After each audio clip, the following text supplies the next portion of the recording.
Good evening friends, you are most welcome to Think Ice channel. Today we are going to discuss Practicing Anthropology by MAAN IGNOU and our topic is Keys for a Successful Practice.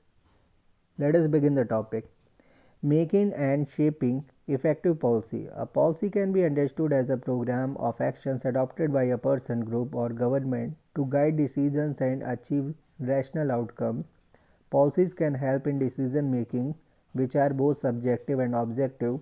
Policies are mainly established to do away with any undesirable consequences which have been detected in organizations earlier. Policies may also be created to strive for desirable advantages. Policymaking is a complex process without a definite beginning or end.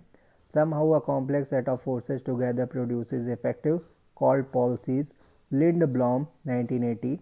The policymakers who create this complex course are not only found as government officials, civil servants, and nominated policy counselors, but after obtaining information about problems, practicing anthropologists too move to the stage of making and shaping policies. Many a times they are researchers providing information to policymakers or as analysts who evaluate research data for policymakers.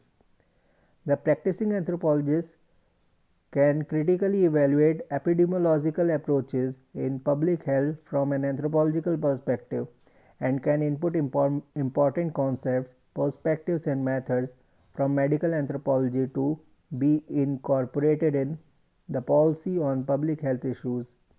Similarly, indigenous knowledge about crops and environment that are gathered by the practicing anthropologist can help formulate an effective policy of that area. An effective policy is framed in the following steps. Bulmer, 1986. Firstly, a problem which requires action is identified. The goals, values, and objectives related to the problem are then set out.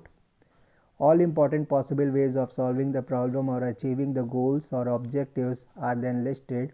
These are alternative strategies or courses of action. The important consequences which would follow from each alternative strategy are predicted and the probability of those consequences occurring is estimated. The consequences of each strategy are then compared to the goals and objectives identified. Finally, a policy or strategy is selected in which consequences most closely match goals and objectives. Hence, it is clear that practicing anthropology can be at the heart of policy making. In this context, practicing anthropologists are needed to help to determine what works and why, and what types of policy initiatives are likely to be most effective. The practitioners may form an effective policy with the following characteristics. London Cabinet Office Strategy Policy Making Team, 1999. First, an effective policy is forward looking, which takes a long term view. It is based on statistical trend informed predictions and the likely impact of policy. An effective policy is forward looking, which takes a long term view. It is based on statistical trend informed predictions and the likely impact of policy.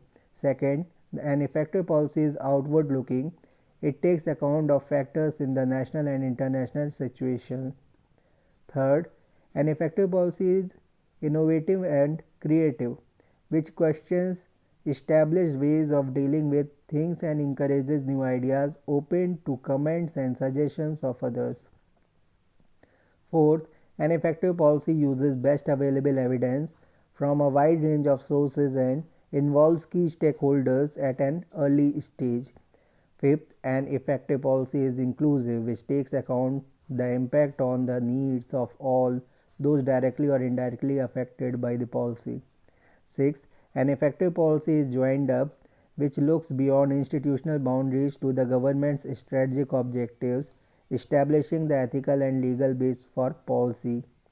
7. An effective policy builds systematic evaluation of early outcomes into the policy process.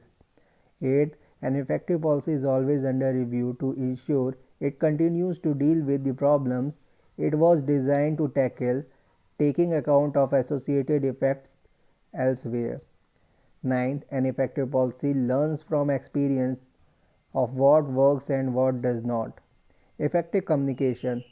The word communication comes from the Latin word communicare, which means to share. When people express and share their thoughts, views, ideas, and emotions with others by use of words verbally, gestures, and writing, we can call it the process of communication.